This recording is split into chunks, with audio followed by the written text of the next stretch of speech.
سامعین و ناظرین کرام، السلام علیکم ورحمۃ اللہ وبرکاتہ۔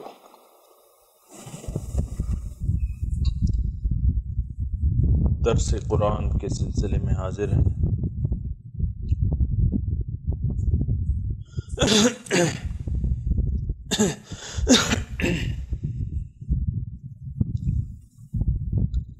اللہ اللہ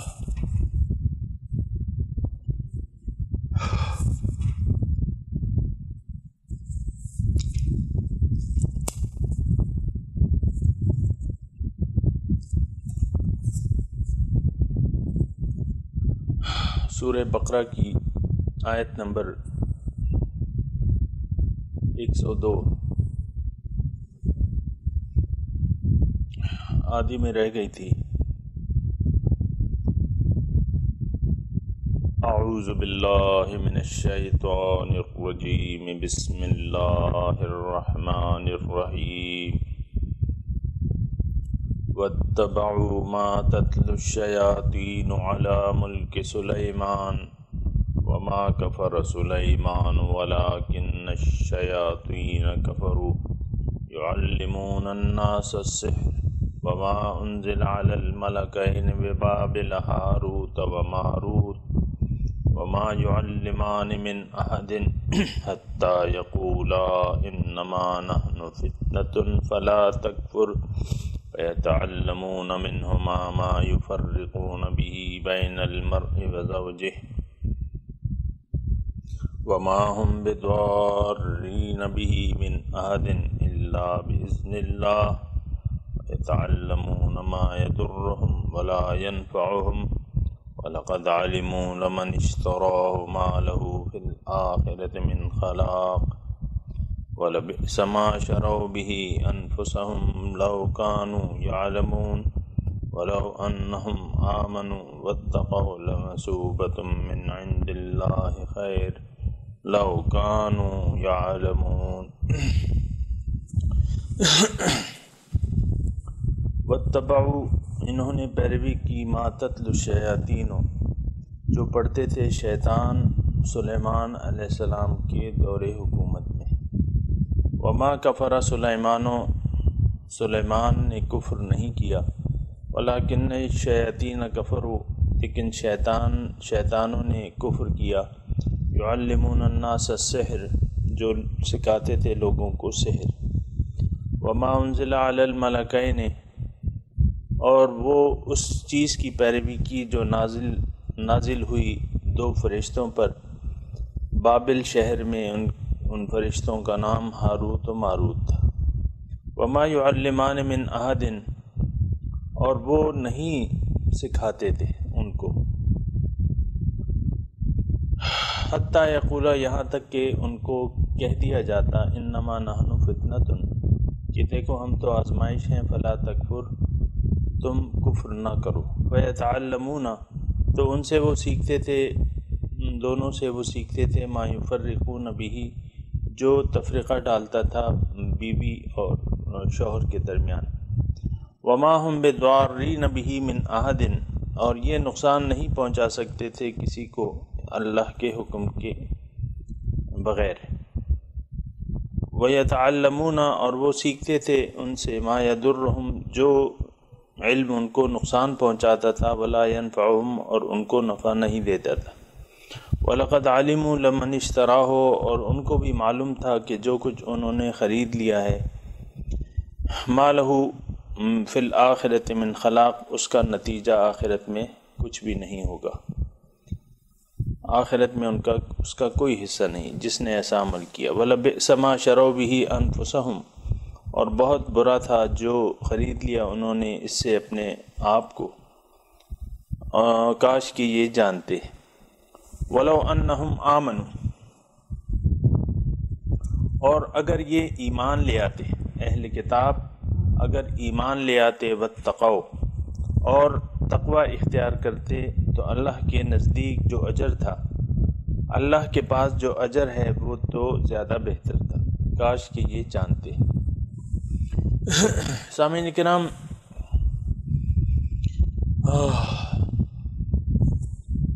بات ہو رہی ہے جادو کی،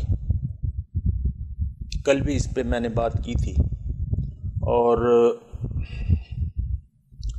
جادو یا کالا علم جو ہے، سفلی علوم ہم اسے کہتے ہیں، اس کی میں نے کل وضاحت کی تھی۔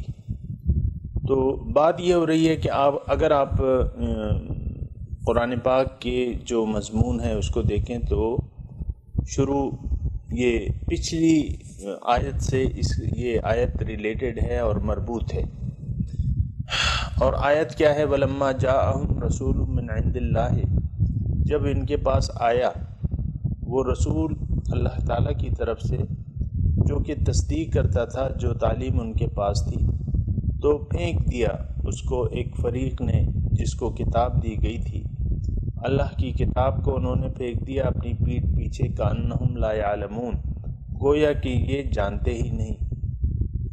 تو جب اللہ تعالیٰ کی کتاب کو، نور کو انہوں نے پھینک دیا، کل بھی میں نے آپ کے اس کے بارے میں بات کی تھی کہ ایک ظلمت ہے، ایک نور ہے، نور کو آپ ترک کر دیں پھر آپ کے حصے میں تاریکیاں رہ جاتی ہیں۔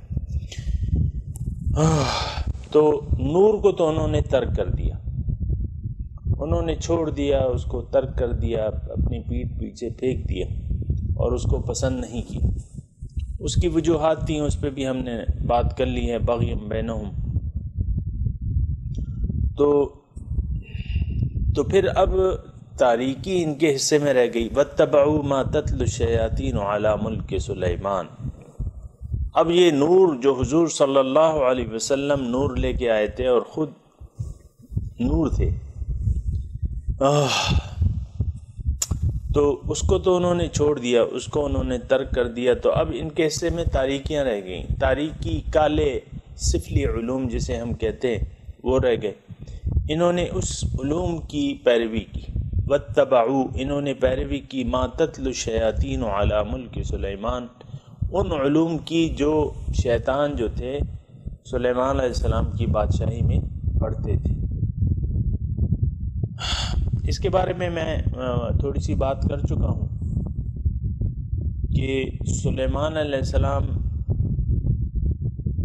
کی بات، یعنی اس وقت ان کے دور حکومت میں کچھ لوگ ایسے تھے جو کہ اس نور نبوت کے قائل نہیں تھے، اور حقارت سے ان کو یعنی سلیمانے کہتے تھے، سلیمانے یعنی ایک عام سا آدمی، اور ان کی جو بنیاد تھی، حکومت کی بنیاد، وہ سمجھتے تھے کہ ان کی بنیاد جو ہے وہ جادو ہے، سفلی علوم ہے، تو اس کے پیچھے جو ہے وہ پڑ گئے۔ آج بھی ایسا ہوتا ہے سامعین اکرام، یہ اسی وقت کی بات نہیں ہے، آج بھی ایسا ہوتا ہے کہ اللہ تعالیٰ اپنے وہ بندے جو اس کے لیے اپنی زندگی وقف کر دیتے ہیں، ابتدا میں تو ان پہ مشکلات وغیرہ گزرتی ہیں، لیکن یہ ہے کہ اللہ تعالیٰ پھر ان پہ فتوحات کے دروازے کھول دیتا ہے، لفتحن، اور یہ ایسی بات نہیں ہے، یہ اللہ تعالیٰ کا وعدہ ہے، لفتحنا علیہم برکات من السماء۔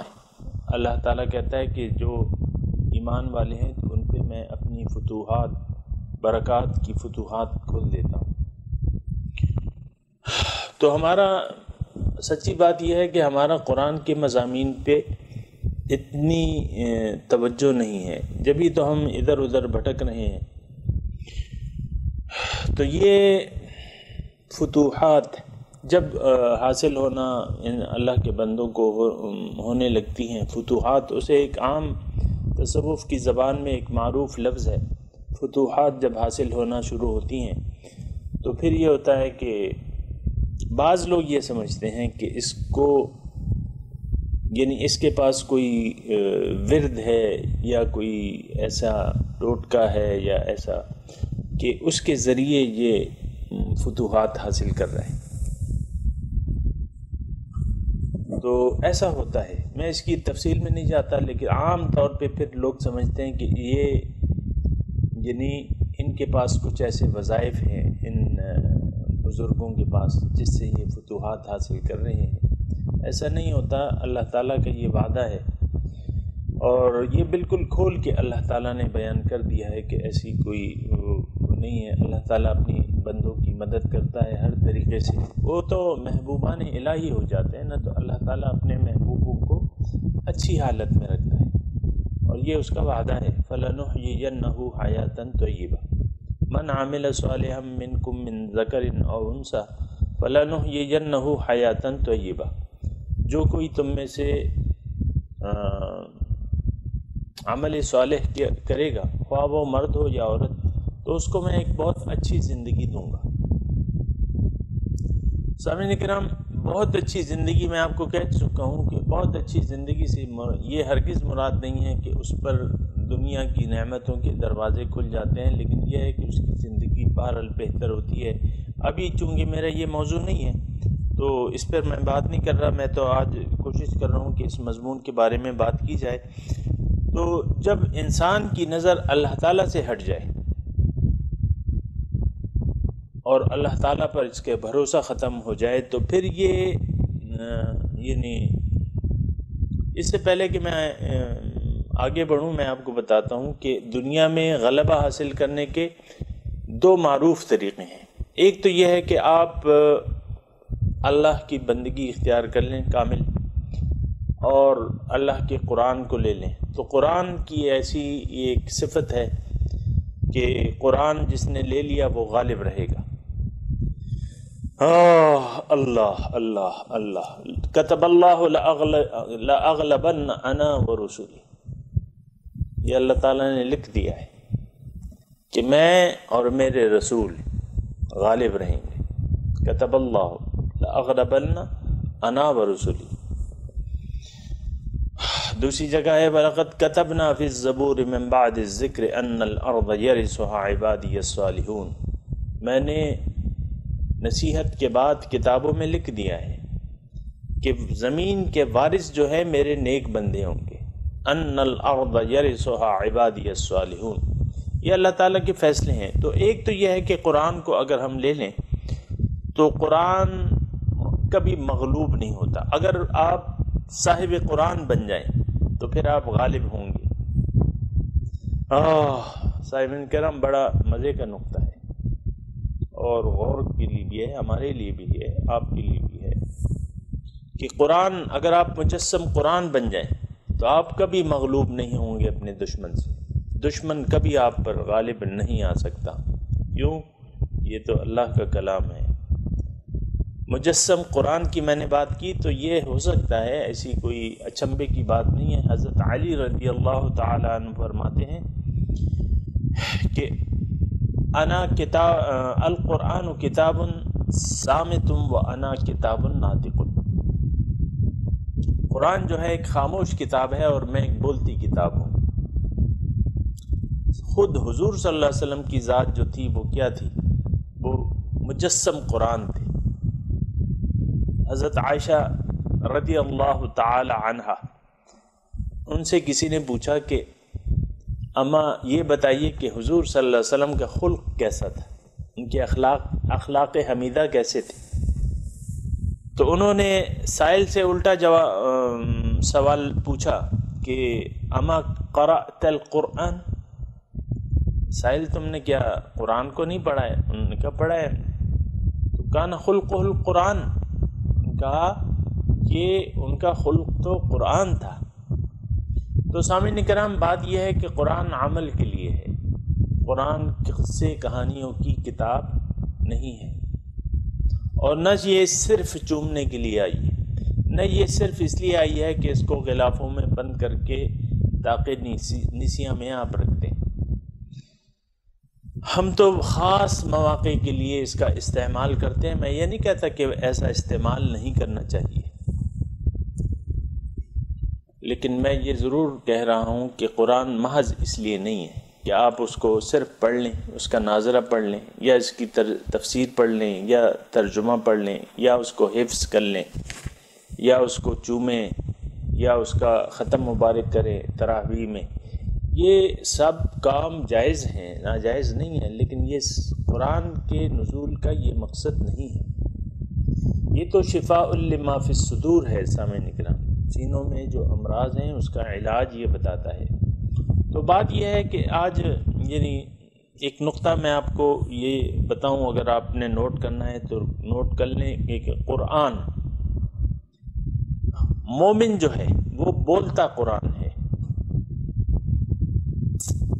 اگر وہ مومن ہے تو یہ بولتا قرآن ہے، اگر یہ بولتا قرآن نہیں ہے تو اس کا ایمان جو ہے وہ ناقص ہے، کمال درجے کا نہیں ہے. اللہ، تو جب یہ مجسم قرآن بن گیا تو اس کو کوئی مغلوب نہیں کر سکتا، یہ غالب ہوگا، کیونکہ قرآن کی یہ صفت ہے القرآن یعلو ولا یعلی علیہ، کہ قرآن غالب ہوتا ہے، اس پر کوئی غالب نہیں آ سکتا. لیکن اگر آپ قرآن کو چھوڑ دیں، نبذ فریق منہم ولما جاءهم رسول من عند اللہ مصدق لما معهم نبذ فریق من الذین اوتوا الکتاب کتاب اللہ وراء ظہورهم. جب رسول اللہ کے نور، اللہ کی کتاب لے کے آئے تو انہوں نے اس کتاب کو پیچھے پھینک دیا، یعنی اس کی طرف توجہ نہیں کی. تو اب یہ ہے نا کہ دیکھیں، نور کو آپ نے قبول کرنے سے انکار کر دیا، آپ کے حصے میں اب صرف تاریکیاں رہ جائیں گی.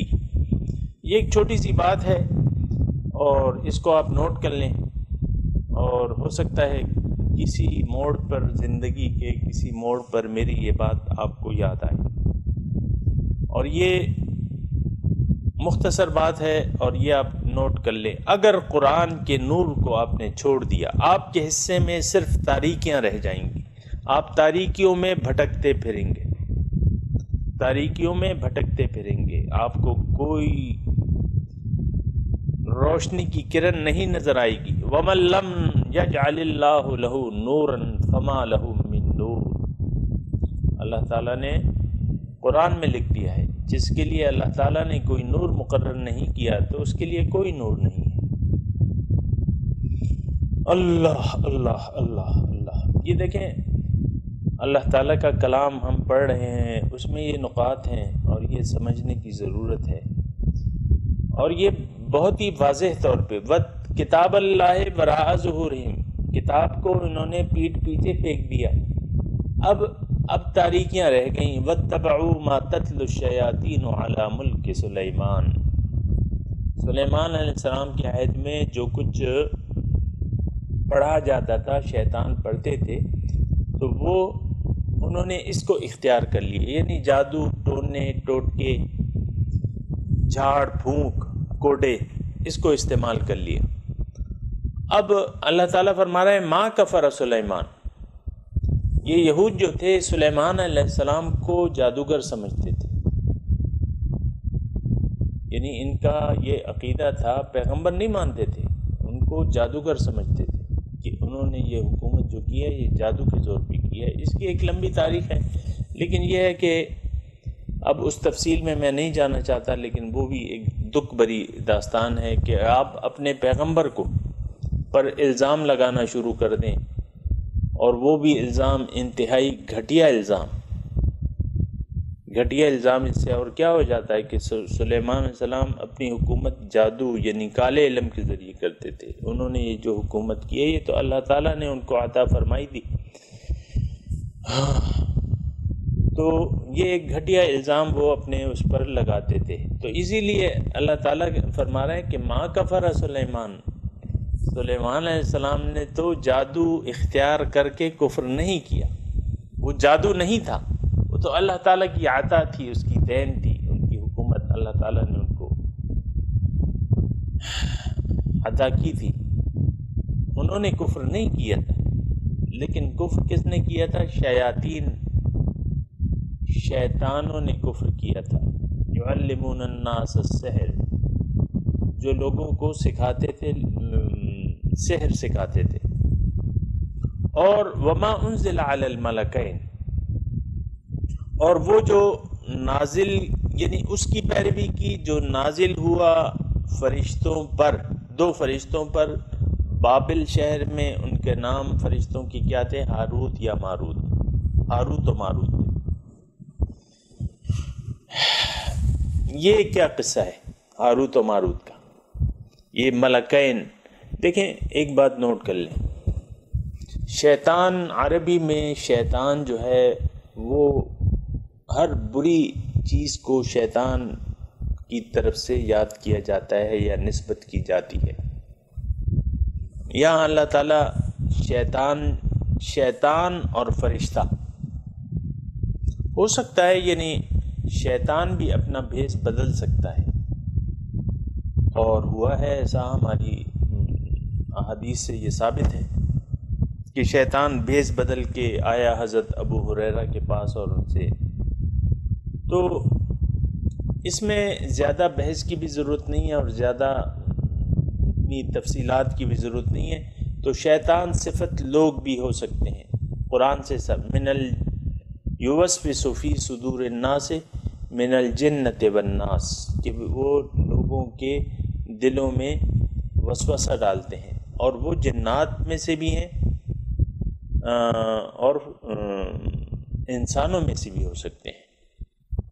انسان بھی تو آپ کے دل میں وسوسہ ڈال سکتا ہے نا، یعنی ظاہری بات کر کے آپ کے دل میں ایک وسوسہ ڈال سکتا ہے کہ بھئی یہ کیا کر رہے ہو، اور ایسا ہوتا ہے. یعنی عام ضروری نہیں ہے کہ وہ شیطان ہو یا جن ہو، عام انسان بھی آپ کے دل میں برے خیالات ڈال سکتا ہے، اپنی باتوں سے برے وسوسے ڈال سکتا ہے، آپ کو ہدایت سے ہٹا سکتا ہے. تو وہ پھر شیطان صفت لوگ ہو گئے، وہ لوگ جو ایسا کرتے ہیں کہ لوگوں کو ڈراتے ہیں، دھمکاتے ہیں، یا ایمان کے اب من گھڑت برے نتائج بتاتے ہیں کہ تم ایسا کر لو گے تو ایسا ہو جائے گا، ایسا کر لو گے تو ایسا ہو جائے گا. اسی طرح فرشتے جو ہیں، فرشتے بھی یعنی فرشتہ سیرت لوگ بھی ہوتے ہیں، جیسے کہ شیطان صفت لوگ ہوتے ہیں، اسی طرح فرشتہ سیرت لوگ بھی ہوتے ہیں. اور فرشتے کی انسانی شکل میں آنا یہ بھی کوئی تعجب کی بات نہیں ہے. حضور صلی اللہ علیہ وسلم کے پاس جبرائیل علیہ السلام آ چکے ہیں، صحابہ نے دیکھا ہے انسانی شکل میں. حدیث جبرائیل مشہور حدیث ہے کہ اس میں جبرائیل علیہ السلام انسان کی شکل میں تشریف لائے تھے. حضرت مریم علیہ السلام کے پاس فرشتہ آیا تھا، جبرائیل علیہ السلام آئے تھے انسان کی صورت میں اور ان کو بیٹے کی خوشخبری دی تھی.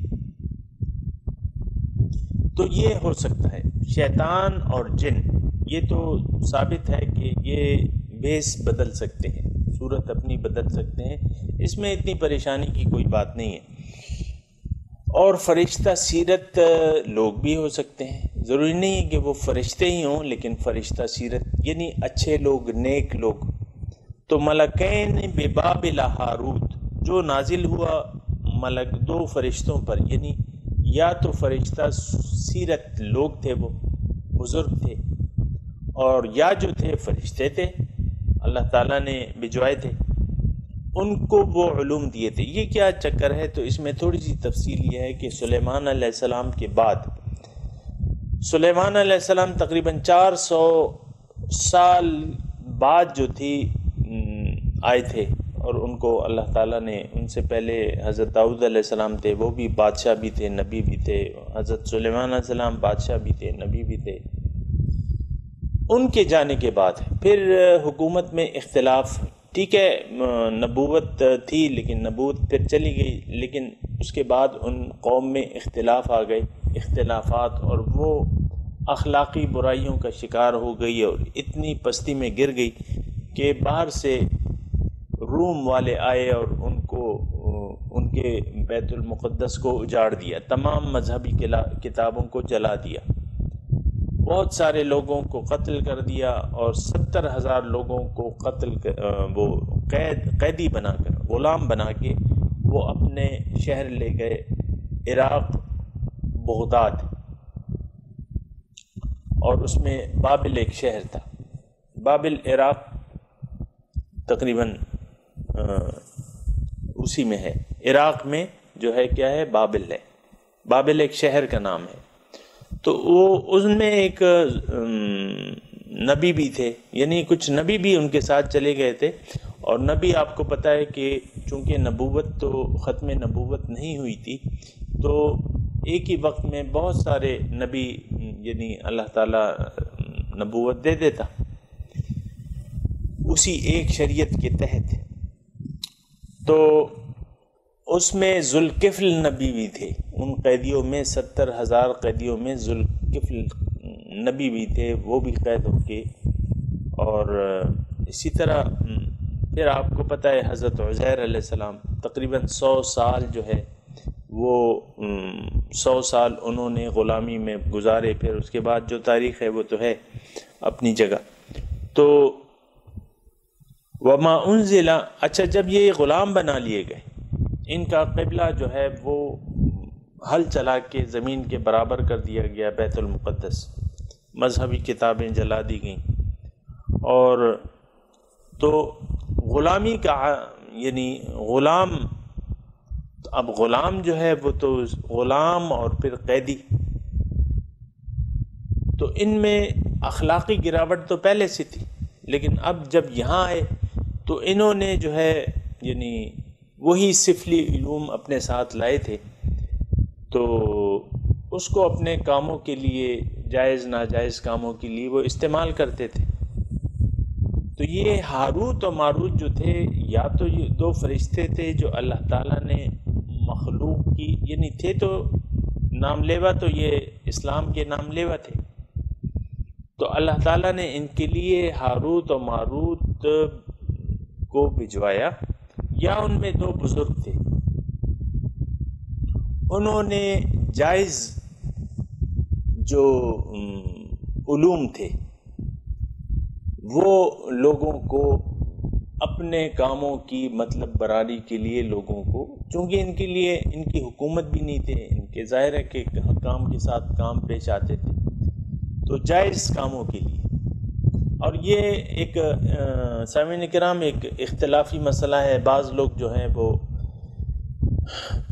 یہ تعویذ، جھاڑ پھونک، دم درود کو بعض لوگ جو ہیں وہ ناجائز سمجھتے ہیں، تعویذ وغیرہ جو ہیں، لیکن اس میں ایک گروپ جو ہے وہ یہ ہے کہ وہ کہتا ہے کہ نہیں، یہ فی نفسی ہی وہ ناجائز نہیں ہے، کسی کو دم کر دینا، قرآنی آیات کو پڑھ کر پھونک دینا، اور ایسا احادیث سے ثابت ہے، جیسا کہ وہ مشہور واقعہ ہے کہ صحابہ جا رہے تھے، راستے میں ان کو کھانے کی ضرورت پڑی تھی، ایک بستی تھی، انہوں نے ان کو انکار کر دیا کھانے سے، پھر ان کے سردار کو بچھو نے ڈس لیا، اور چونکہ ان کی صورت بظاہر صورت تو نیک تھی، تو ان کے پاس وہ لوگ آئے کہ ہمارے سردار کو بچھو نے ڈس لیا ہے، آپ لوگ مہربانی کریں کہ اس کا کوئی علاج کریں۔ تو انہوں نے، صحابہ نے پہلے تو منع کر دیا کہ بھئی تم نے ہماری میزبانی نہیں کی ہے، بہرحال پھر جو ہے وہ راضی ہو گئے، اور کچھ رقم کے عوض جو ہے وہ سردار کا علاج کرنے پہ تیار ہو گئے، اور رقم کیا تھی؟ ہدیہ تھا کہ ایک ریوڑ جو ہے بکریوں کا تم لوگ ہمیں دو گے تو ہم اس کا علاج کریں گے۔ تو بہرحال انہوں نے جو ہے سورہ فاتحہ کو پڑھ کے اس پر پھونک دیا، تو وہ سردار کو اللہ تعالیٰ نے شفا عطا فرما دی۔ تو اب وہ اجرت کے طور پہ جو انہوں نے بکریاں لی تھیں، تو اس صحابہ میں بھی اختلاف رائے پیدا ہو گیا، تو ایک گروپ جو تھا وہ کہتا تھا کہ نہیں، قرآن پہ اجرت لینا جو ہے وہ ناجائز ہے۔ تو بہرحال کسی نے وہ استعمال کی، کسی نے نہیں کی، تو جنہوں نے استعمال نہیں کی تو وہ مسئلہ پھر حضور صلی اللہ علیہ وسلم کے پاس گیا، جب وہ گئے واپس اور یہ واقعہ سارا بیان کیا، تو حضور صلی اللہ علیہ وسلم نے کہا کہ تم لوگوں نے ٹھیک کیا ہے، اور میرا حصہ بھی اس میں لگاؤ، اس بکریوں میں اگر بچی ہوں تو اس میں میرا حصہ بھی لگاؤ۔ تو یہ سامعین کرام بری بات نہیں ہے، یعنی کسی کو کچھ پڑھ کر دم کر دینا، پھونک دینا، یا جادو کا علاج قرآنی آیات سے کرنا، یعنی کالے علم کا علاج قرآن کے ذریعے کرنا۔ اور مشہور وہ صورتیں ہیں جب حضور صلی اللہ علیہ وسلم کو جو تھی وہ جادو ہوا تھا، تو وہ گرہیں جو تھیں وہ یہ 4 قل تھے یا معوذتین تھے، وہ پڑھ پڑھ کے پھونک کے وہ گرہیں کھلتی جاتی تھیں۔ تو یہ پھونکنا یا دم کرنا، قرآنی آیات سے علاج کرنا، یہ درست ہے، جائز ہے اور ثابت ہے، اس میں تو کوئی شک و شبہ نہیں ہے۔ قرآن تو روحانی امراض کا بھی علاج ہے اور ظاہری امراض کا۔ حضور صلی اللہ علیہ وسلم سورہ فاتحہ کے بارے میں ارشاد فرماتے ہیں کہ سورہ فاتحہ ہر مرض کی دوا ہے۔ تو یہ ہاروت و ماروت جو تھے، ان کا جو طریقہ علاج تھا یہ سفلی نہیں تھا، یہ تھے یہ روحانی کچھ علوم ایسے تھے جو اکثر یہ تعویذ وغیرہ جو لکھتے ہیں تو اسلامی طریقہ کار کے مطابق یہ لکھتے ہیں۔ جو جائز تعویذ کرنے والے ہوتے ہیں وہ جائز تعویذ قرآنی علم العادات کے ذریعے یا قرآنی آیات کو لکھ کر مختلف تعویذ بناتے ہیں تو وہ جائز ہے۔ تو یہ جو بابل شہر میں ہاروت و ماروت دو فرشتے تھے، انہوں نے لوگوں کو اپنے حقوق کے تحفظ کے لیے یا ان سے عہدہ برانہ ہونے کے لیے لوگوں کو روحانی علوم ایسے سکھائے کہ وہ ان کے ذریعے اپنے کام نکال سکیں۔ اب ظاہر ہے کہ ایک ہتھیار ہے، مثال کے طور پہ ایک چھری ہے، یا تو اس سے آپ اپنے کسی کو ناحق قتل کر دیں، یا جو ہے اس سے آپ کسی مرغی کو ذبح کر کے کھا لیں، یا کسی بکری کو ذبح کر دیں، گائے کو ذبح کر دیں، لیکن چھری ہے۔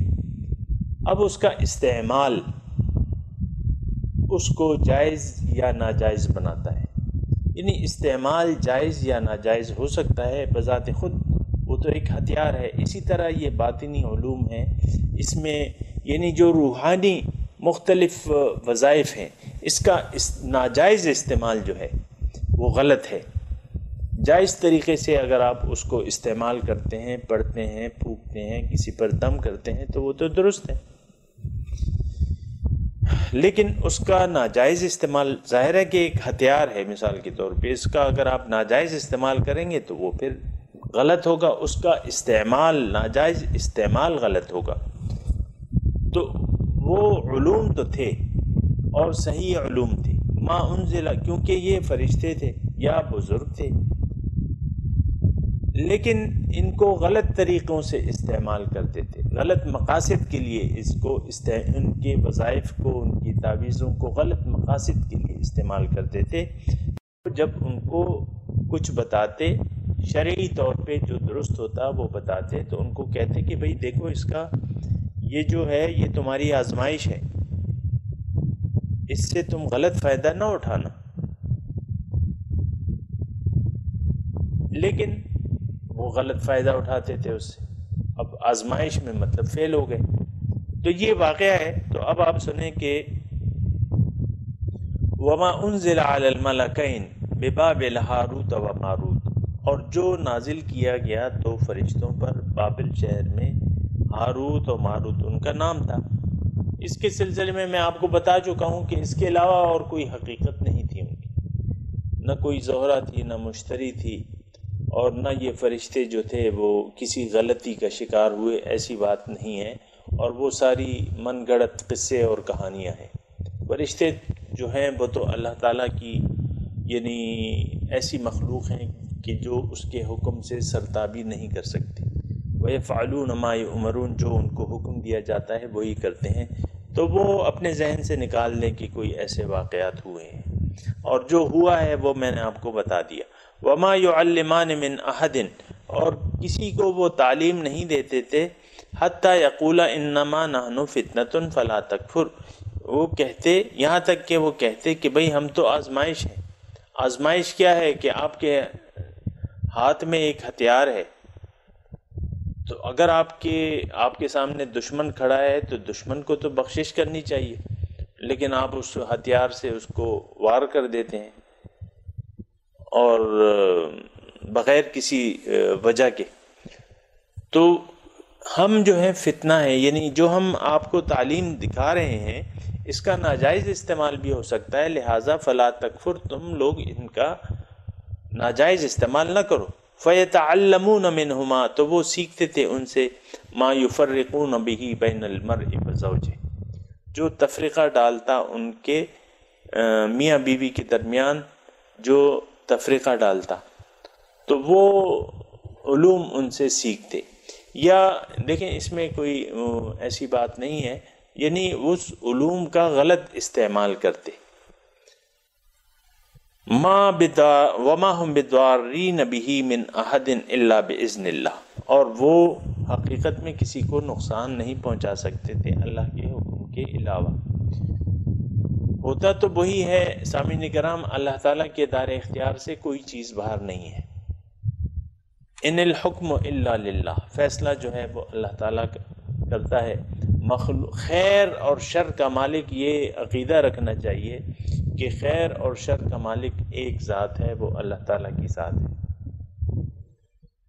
کوئی وہ حدیث کا مضمون اگر آپ اپنے ذہن میں یاد رکھیں کہ اللہ تعالیٰ اگر کسی کے متعلق کوئی خیر کا ارادہ کرتا ہے تو ساری دنیا، ساری طاقتیں اگر مل کر اس کے بارے میں وہ خیر سے اسے محروم کرنا چاہیں تو وہ نہیں کر سکتی، اور اگر اللہ تعالیٰ کسی کے متعلق شر کا فیصلہ کر لیتا ہے کسی بھی وجہ سے، وہ بہتر جانتا ہے، تو کوئی دنیا کی ساری طاقتیں مل کر اس کو اس شر سے، اس تکلیف سے، اس عذاب سے نجات نہیں دے سکتی۔ یہ ہمارا عقیدہ ہے اور یہ عقیدہ ہونا چاہیے۔ باطل پر عقیدہ نہیں ہونا چاہیے، اللہ پر عقیدہ ہونا چاہیے، اللہ پر یقین ہونا چاہیے، اس پر عقیدہ ہونا چاہیے۔ وَلَقَدْرِ خَيْرِهِ وَشَرِّهِ مِنَ اللَّهِ تَعَالَى۔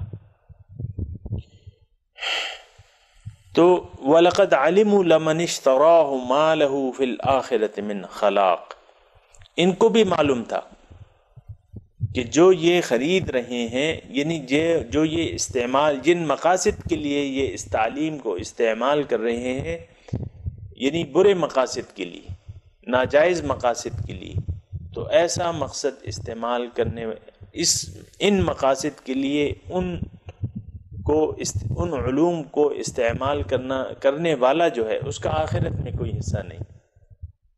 وَلَقَدْ عَلِمُوا، یہ جانتے تھے، لمن اشتراہ، جو انہوں نے خرید لیا ہے، یعنی جو گمراہی کو انہوں نے خرید لیا ہے، ما لہو فی اس کا کوئی حصہ نہیں ہے، یعنی انہوں نے اپنی نیت کو خراب کر لیا ہے۔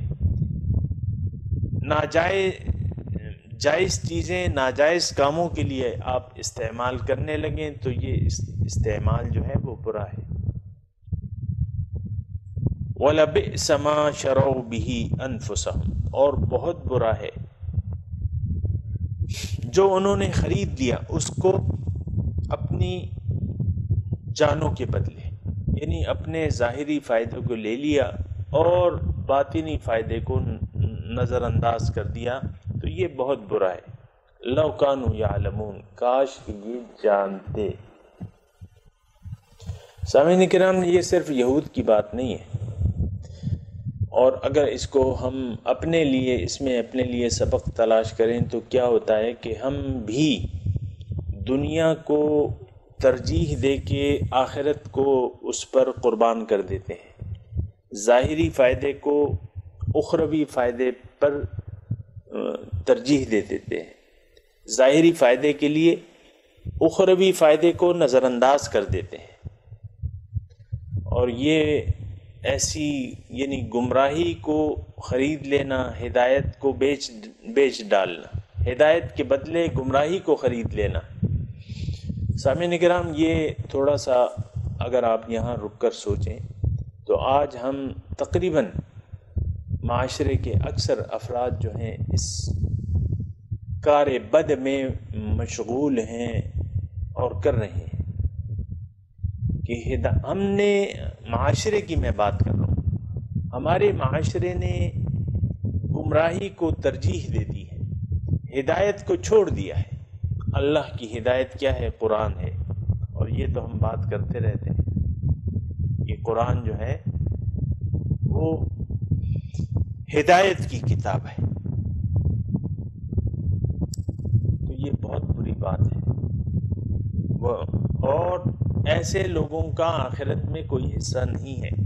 یہ بات بھی قرآن پاک میں دیکھیں، باتیں اصول جو ہیں وہ بدلتے نہیں ہیں اللہ تعالیٰ کے۔ اگر آپ دنیا ہی کے طالب ہیں تو آخرت میں پھر آپ کوئی توقع نہ رکھیں۔ ٹھیک ہے، اگر آپ یہ کہتے ہیں کہ دیکھا جائے گا تو ٹھیک ہے، دیکھا جائے گا اور ضرور دیکھا جائے گا، لیکن یعنی اگر آپ نے دنیا کو ترجیح دے دی، دنیا کے فائدے کو، دنیا کے عیش و آرام کو آخرت پر ترجیح دے دی، تو ٹھیک ہے، اللہ تعالیٰ آپ کو روکتا نہیں ہے، آپ کو کہتا ہے کہ ٹھیک ہے، ہنسو، استعمال کرو، انجوائے کرو، لیکن جو ہے تم میرے پاس آؤ گے تو پھر میں بتاؤں گا تمہیں کہ تم کیا کرتے رہے۔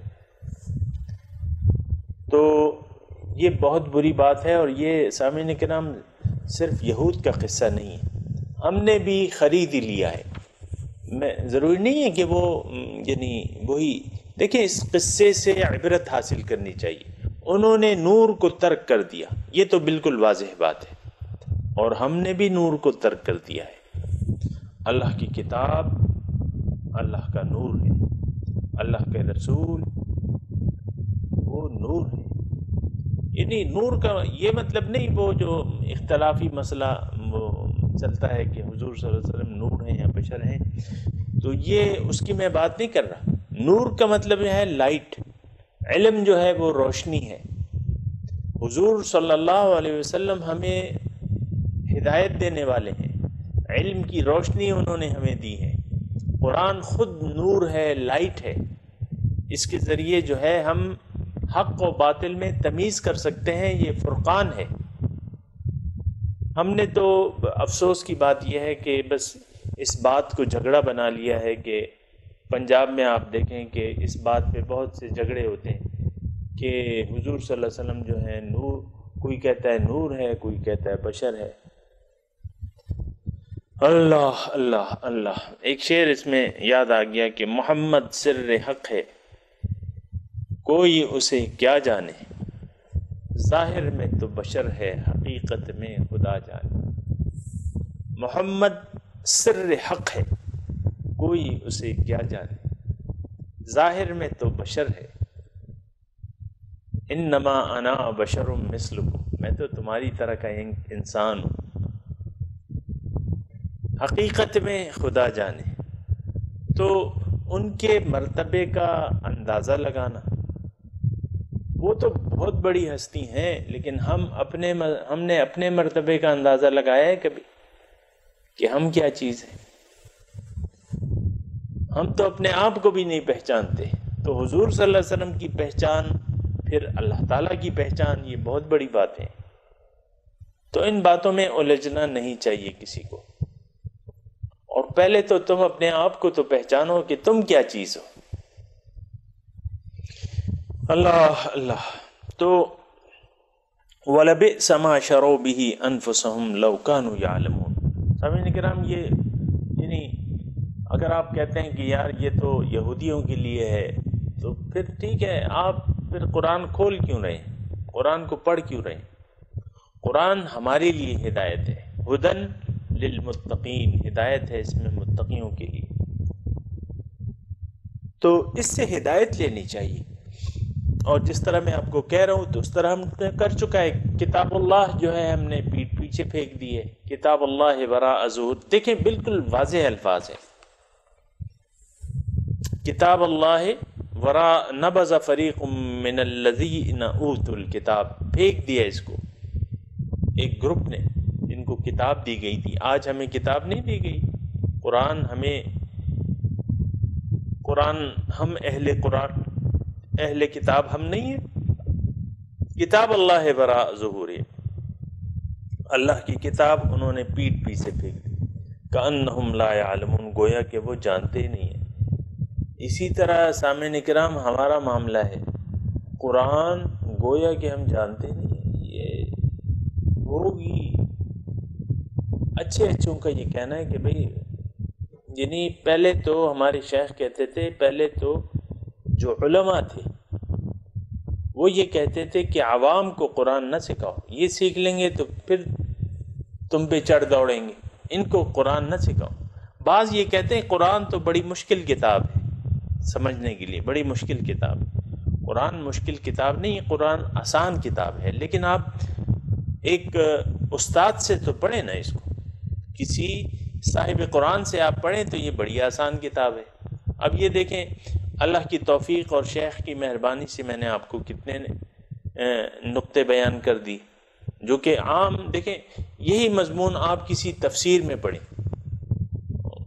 تو آپ یعنی کوئی فیصلہ نہیں کر پائیں گے۔ وہ مختلف، میں دن کے وقت وہ پڑھ رہا تھا، وہ تفسیر میں یہی پڑھ رہا تھا، تو ایک لمبی تفسیر انہوں نے لکھی تھی لیکن کوئی نتیجہ ہمارے سامنے نہیں آ رہا تھا، اس کا کوئی نتیجہ۔ تو آپ بعض تفسیریں ایسی ہوتی ہیں کہ آپ کا ذہن جو ہے پریشان ہو جاتا ہے کہ یار کون سا موقف ہے اور کیا سچ ہے اور کیا غلط ہے۔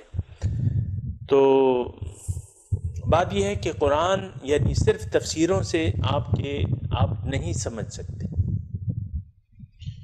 اچھا، اب اللہ تعالیٰ فرما رہا ہے، ایک قیمتی نقطہ ہے، وَلَوْ أَنَّهُمْ آمَنُوا وَاتَّقَوْا لَمَثُوبَةٌ مِّنْ عِندِ اللَّهِ خَيْرٌ۔ یہ بھی ہمارے شیخ بڑے اس کے یعنی جب ہمیں پڑھاتے تھے یہ آیت تو کہتے تھے ساری زندگی جو ہے میں نے اسی آیت پر عمل کیا ہے۔ اور ترجمہ کیا ہے کہ اگر یہ لوگ ایمان لے آتے اور تقوی اختیار کرتے تو اللہ تعالیٰ کی طرف سے جو اجر تھا، لمثوبہ، اجر جو اللہ تعالیٰ کی طرف سے تھا وہ بہتر ہوتا، کاش کہ یہ جانتے۔ تو بات یہ ہے سامعین کرام، بڑی دلچسپ بات ہے۔ یہاں پہلے تو آپ غور کریں کہ مطالبہ کیا ہے، آمنوا واتقوا، اگر یہ ایمان لے آتے اور تقوی اختیار کرتے۔ تو ایک بات دیکھیں، یعنی اس میں آپ تھوڑی سی غور کریں، ایمان والے تو یہ آلریڈی تھے، دعوی ایمان تو یہ کرتے تھے، پیغمبروں کی اولاد تھی، یعنی شان نزول کے مطابق میں بات کر رہا ہوں کہ یہ آیت کس کے متعلق ہے، یہ مسلمانوں سے، یعنی ان مسلمانوں جو اپنے آپ کو مسلمان کہتے تھے، جو اپنے آپ کو مومن کہتے تھے، جو کہتے تھے کہ ہم اللہ تعالیٰ کے محبوب ہیں، نحن ابناء اللہ واحباؤہ، ہم تو اللہ کے بیٹے ہیں، ہم تو اللہ کے محبوب ہیں، ان کے متعلق اللہ تعالیٰ فرما رہا ہے کہ وَلَوْ أَنَّهُمْ آمَنُوا وَاتَّقَوْا، اگر یہ ایمان لے آتے اور تقوی اختیار کرتے۔ سامعین کرام، بڑی دلچسپ بات ہے، تھوڑا سا آپ اس پہ غور کریں۔ ایک تو یہ ہے کہ ایمان اور تقوی یہاں کا ہے اور ایک عام چیز ہے۔ تو اب جہاں تک ایمان کا تعلق ہے تو یہ تو ہم مومنوں کے لیے بھی اللہ تعالیٰ، جو ہم ایمان کا دعویٰ کرتے ہیں نا، تو اللہ تعالیٰ نے یہ ہم سے ارشاد فرماتا ہے کہ یا ایھا الذین آمنوا آمنوا باللہ ورسولہ، اے ایمان کا دعویٰ کرنے والو صحیح ایمان لے آؤ اللہ پہ اور اس کے رسول پر، آمنوا باللہ ورسولہ، صحیح ایمان لے آؤ اللہ پہ اور اس کے رسول پہ، واتقوا، اور تقوی اختیار کرو۔ دیکھیں سامعین کرام، ایمان کے ساتھ عمل صالح آتا ہے، تو دیکھیں عمل صالح کیا ہے، یہ تقوی ہی کی مترادف لفظ ہے۔ اگر آپ ایمان کے مطابق عمل کر رہے ہیں، عمل صالح کر رہے ہیں، اس کا مطلب یہ ہے کہ آپ متقی ہیں، آپ پرہیزگار ہیں۔ ایک ہی چیز ہے ایمان اور عمل صالح۔ دیکھیں یہ دو شرائط ہیں، اس سے کبھی یعنی کوئی بھی اگر آپ کو گمراہ کرنا چاہے ان دو چیزوں سے، عمل صالح سے تو گمراہی میں ہم پڑے ہوئے ہیں، ایمان، دعوی ایمان کو ہم کافی سمجھتے ہیں، عمل صالح کو ضروری نہیں سمجھتے۔ عمل پھر اپنی مرضی کا ہے، عمل اپنی مرضی کا کرتے ہیں، صرف دعوی ایمان ہے۔ یہ بہت زیادہ غلط فہمی کی بات ہے، عمل کے بغیر ایمان نامقبول ہے۔ اس کی میں تفصیل میں نہیں جاتا، لیکن ایمان مشروط ہے عمل کے ساتھ، اگر عمل نہیں ہے تو دعوی ایمان کا کیا مطلب ہوا؟ وَلَوْ أَنَّهُمْ آمَنُوا وَاتَّقَوْا، اگر یہ لوگ ایمان لے آئیں اور تقوی اختیار کریں، تو اللہ کے پاس جو اجر ہے، سامعین کرام، اجر ہم یعنی اجر دو قسم کے، ایک اجر تو ہمیں دنیا میں ملنا ہے، اور ایک اجر جو دنیا میں ملنا ہے تو وہ بھی بہت زیادہ اچھا ہے، اللہ تعالیٰ کی طرف سے جو اجر ملے گا۔ ابھی جو میں نے بات کی ہے کہ اللہ تعالیٰ پھر فتوحات کے دروازے کھول دیتا ہے، برکات کے دروازے کھول دیتا ہے۔ سورہ نوح میں آپ دیکھ لیں، استغفروا ربکم ثم توبوا الیہ یمتعکم متاعا حسنا یرسل السماء علیکم مدرارا ویمددکم باموال وبنین ویجعل لکم جنات ویجعل لکم انہارا۔ اللہ تعالیٰ تم پہ بارشیں برسائے گا، مدرارن موسلادھار بارش، زرخیزی آئے گی تمہارے، ویجعل لکم جنات، باغات بنائے گا، نہریں بنائے گا اللہ تعالیٰ۔ تو ثواب جو ہے دنیا اور آخرت دونوں میں ملتا ہے۔ سامعین کرام یہ نوٹ کر لیں، ثواب صرف آخرت کی بات نہیں ہے، یہ قرآن سے ثابت ہے، یہ بات قرآن سے ثابت ہے۔ ہم یعنی دیکھیں، نیت تو یہ نہیں ہوتی کہ ہمیں دنیا میں کچھ ملے، بے شک یہ نیت رکھنی چاہیے، ہر کام کو للہ، ہر کام میں للہیت ہونی چاہیے، کسی لالچ کے لیے نہیں کیا جانا چاہیے، لیکن اللہ تعالیٰ تو پھر اس کے تو اپنے وعدے ہیں اور وہ اپنی جگہ بجا ہیں، لیکن ہمیں تو حکم یہ ہے کہ آپ تمام کاموں میں آپ کی للہیت ہونی چاہیے، اللہ کی مرضی، اس کی رضا کے لیے سارے کام کر دینے چاہیے، دنیا کی کوئی لالچ آپ کے ذہن میں نہیں ہونی چاہیے۔ ہاں،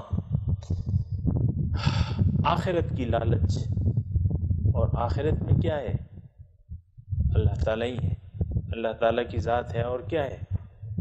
ہم جائیں گے تو کس کے پاس جائیں گے؟ اللہ تعالیٰ کے پاس جائیں گے، تو وہ لالچ ضرور ہم کر سکتے ہیں، یعنی جنت، اگر میں کہوں کہ جنت کی لالچ اللہ تعالیٰ ہمیں دیتا ہے تو جنت کی لالچ ہونی چاہیے، کیونکہ جنت میں کیا ہے؟ جنت ہے کیا چیز؟ جنت تو اللہ تعالیٰ سے ملاقات کی جگہ کا نام ہے۔ جنت میں آپ کی ملاقاتیں ہوں گی، اپنے اعمال اور درجات کے حساب سے آپ اللہ تعالیٰ کا دیدار کر سکیں گے، اور تو کچھ بھی نہیں ہے۔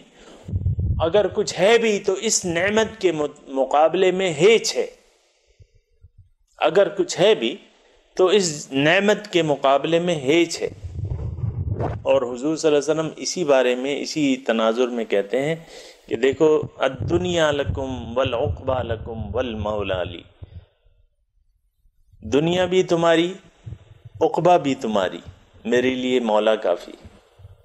سامعین کرام، بڑا مزیدار مضمون ہے، لیکن بات یہ ہے کہ ہماری آنکھیں تو ظاہر کی نعمتوں کا وہ کرتی رہتی ہیں، تو اللہ تعالیٰ نے چونکہ ہماری فطرت کے مطابق جنت کا بیان کیا ہوا ہے، لیکن یہ بھی کہا ہے کہ وَلَدَيْنَا مَزِيدٌ، یہ جنت میں جو نعمتیں ہیں وہ تو ہوں گی، لیکن ہمارے پاس کچھ اور بھی ہے، مزید، ہمارے پاس مزید بھی کچھ ہے، اب اس کی تفصیل پھر نہیں بیان کی۔ تو بہرحال تو لمثوبۃ، دیکھیں اس میں ایک نقطہ ہے، ٹائم میرے پاس تھوڑا رہ گیا ہے، لیکن یہ ہے کہ میں کوشش کرتا ہوں کہ اس کو بیان کروں۔ ہر آدمی لالچی ہے، انسان کو لالچ خراب کر دیتی ہے۔ لالچ جو ہے، وہ کہتے ہیں نا، لالچ بری بلا ہے، انسان کو یہ دنیا کی لالچ جو ہے وہ پھر ہدایت کو چھوڑ دینے پہ آمادہ کر دیتی ہے، اور ہم نے چھوڑی بھی ہے۔ کیا؟ دنیا کی لالچ میں۔ سود کیوں لے رہے ہیں؟ لالچ ہے بھئی، پیسے ملیں گے۔ رشوت کیوں دے رہے ہیں؟ لے رہے ہیں، ہمیں مفاد مل جائے گا۔ جو دے رہا ہے وہ بھی مفاد چاہتا ہے، جو لے رہا ہے وہ بھی مفاد چاہتا ہے۔ تو بات یہ ہے کہ انسان لالچی ہے۔ تو سامعین کرام، ایک لالچ اور بھی ہو سکتی ہے، اور وہ اللہ کی رضا ہے۔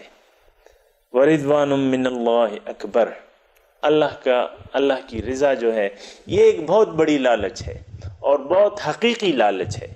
اگر یہ لالچ ہم شروع کر دیں اللہ کو راضی کرنے کی، تو پھر یہ ہے نا کہ مَن لَهُ الْمَوْلَى فَلَهُ الْكُلُّ، جس کا مولا ہو گیا اس کے لیے سب کچھ ہے۔ تو لمثوبۃ من عند اللہ خیر، اللہ کے نزدیک جو اجر ہے وہ بہت بہتر ہوگا، خیر۔ لیکن انسان کے حساب سے، انسان کی فطرت کے حساب سے اللہ تعالی ہمیں بتا رہا ہے کہ دیکھو اگر تم تقوی ایمان لے اور اس کے مطابق تقوی اختیار کر لو تو جو میں اجر دوں گا کاش کہ تم جانتے کہ وہ اجر بہت زیادہ بہتر ہے۔ اس کا یہ مطلب ہے لمثوبۃ من عند اللہ خیر لو کانوا یعلمون، کاش کہ یہ جانتے۔ تو سامعین کرام، یہ باتیں جو ہیں وہ سمجھنے کی ہیں، سوچنے کی ہیں۔ وآخر دعوانا ان الحمد للہ رب العالمین۔ السلام علیکم ورحمۃ اللہ وبرکاتہ۔